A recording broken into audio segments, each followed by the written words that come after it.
Black Death was one of the great events of human history, a disease that spread through Europe more than any other continent at the time, like an angel of death aiming to destroy humanity, as similar to the Judgment Day, or so it seemed at the time. We are not trying to spread fear or panic people, as if to say that the plague was similar to coronavirus, or what scientists call COVID-19.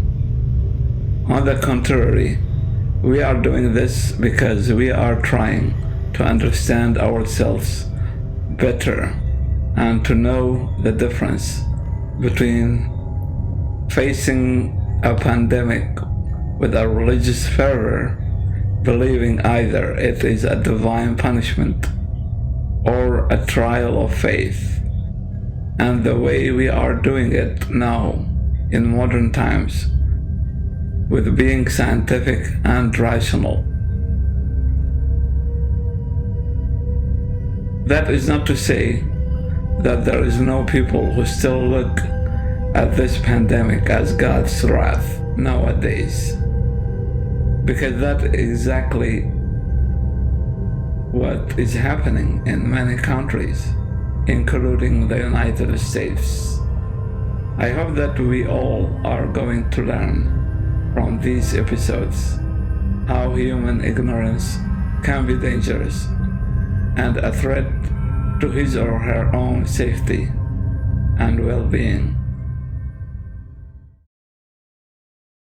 Before we begin, a short notice of the resources we use to make this series possible are the following titles, and in case we add more or another resource, we are going to mention them for sure. Number 1, Louise Shipley-Slavicsek, The Black Death, Great Historic Disasters Series, Chelsea House publication, 2008. 2, Manchester Medieval Sources, Rosemary Horrocks, The Black Death, Manchester University Press, 1994. 3, Medieval Mediterranean 83, that's the name of the series. Shona Kelly Ray, Communities and Crisis, Bologna during the Black Death, Brill Academic Publishers, 2009. The Greenwood Press Daily Life Through History series, Joseph P. Barron, Daily Life During the Black Death, Greenwood, 2006. 5, Sean Martin, The Black Death, Pocket Essentials, 2007.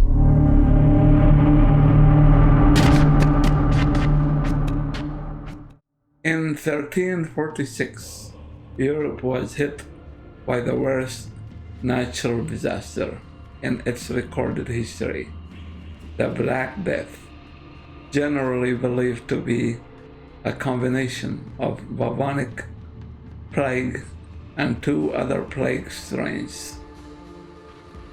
The Black Death ravaged the length and the breadth of Europe, from Sicily to Norway, from Ireland to Russia, for 5 terrible years.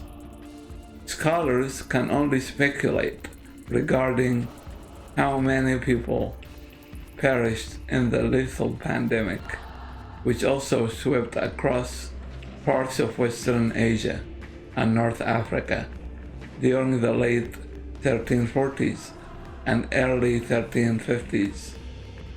Most historians, however, agree that the Black Death killed anywhere from 33 to 60% of Europe's total population, roughly 25 million to 45 million men, women, and children. A pandemic is a disease outbreak that affects a large geographical area and a high percentage of the population. As the board knew so well, there were times in history when disease struck a mighty blow. The root meaning of the word plague. We know of many epidemics in history when a particular disease spread through a large population for a limited time, but relatively few outbreaks have reached the level of pandemics, in which huge geographic areas are affected, often for decades or even centuries. Fortunately for modern humanity, people's ability to travel far and swiftly, and thus spread disease rapidly and widely, began at the time we began to understand what disease really is, how it affects the human body, and spreads through populations, and how it might be treated effectively. Prior to the late 19th century, people were largely ignorant of these matters, and thus remaining at the mercy of disease. But since the average person traveled little, and when he did so, he traveled slowly, pandemics were rather rare. The greatest exceptions in Europe and North Africa were the two pandemics of what most believe was the bubonic plague, a bacterial disease passed from rodent fleas to humans. The first pandemic, also known as the Plague of Justinian, raced across the Mediterranean world, killing millions, and recurred sporadically between the mid-6th and mid-8th centuries. The second pandemic originated somewhere in Central Asia and appeared in the West in 1347. The second pandemic, the Black Death, mauled the Muslim and the Christian worlds for over 3 centuries, receding from Europe in the late 17th century and lingering in North Africa and the Near East well into the 19th century.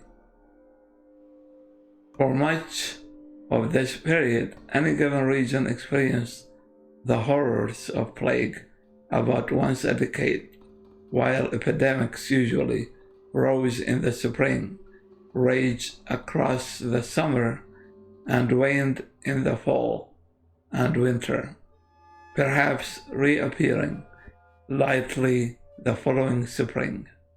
They could lay siege to a population for several years at a time. No generation was spared, and those who avoided contracting the disease or survived its ravages, as many did, were nonetheless subjected to the tribulations of stricken friends and loved ones. In addition, during plague time, all had to endure a range of trials, from legal restrictions to local economic collapse, from the assault on the senses of the sick and dying who littered the streets to the palpable fear that they were next. In early October 1347, 12 Genoese galleys put in at the port of Messina in Sicily. The town was one of the principal stopping-off points on the lucrative trade route from the east that brought silks and spices along the old Silk Road, through the Crimea, across the Black Sea, and into Europe. On this occasion, however, no silks or spices were to be unloaded from the vessels, which had probably come from the trading stations Genoa maintained at Tana and Kaffa on the north coast of the Black Sea. The port authorities found, to their horror, that scarcely anyone on board the 12 galleys was left alive, and those who were exhibited a pronounced lethargy and a strange sickness that seemed to cling to their very bones. They suffered from black boils and everything that came out of their bodies, breath, blood, pus, smelled awful. The presence of the galleys was deemed a public health emergency of the first order, and within a day or so, the galleys were driven from the port. So afraid were the Messenians of what they found on board the Genoese vessels. Although the measures were understandably protective, it was too late. The sickness the Genoese crewmen were suffering from took hold of the town within a few days.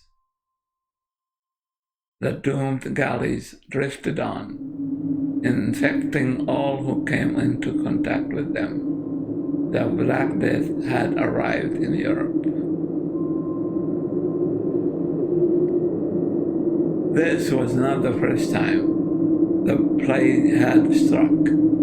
The town elders and physicians in Messina may well have known, after either hearing eyewitness reports or venturing, almost certainly suicidally, onto the Genoese boats, what the sailors were dying from. There had been outbreaks of plague for generations, usually sporadic and confined to localized areas, lasting a few months, but deadly nonetheless. It had attacked Frederick Barbarossa's army outside Rome in 1167, before it became rife in the city itself, where it recurred in 1230.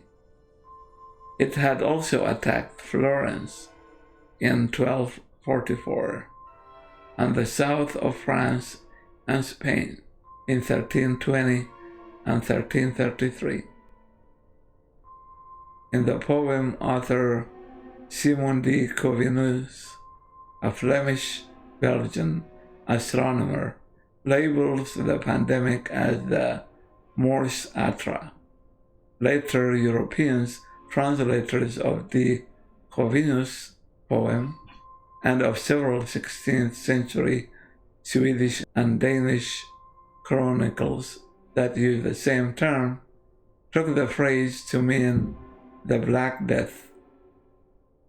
Even though the word atra signifies both terrible and black in Latin, the translators may have chosen black rather than terrible as the more likely of the two meanings, because they were under the common misconceptions that the fingers and other extremities of plague victims usually blacken as the disease progresses.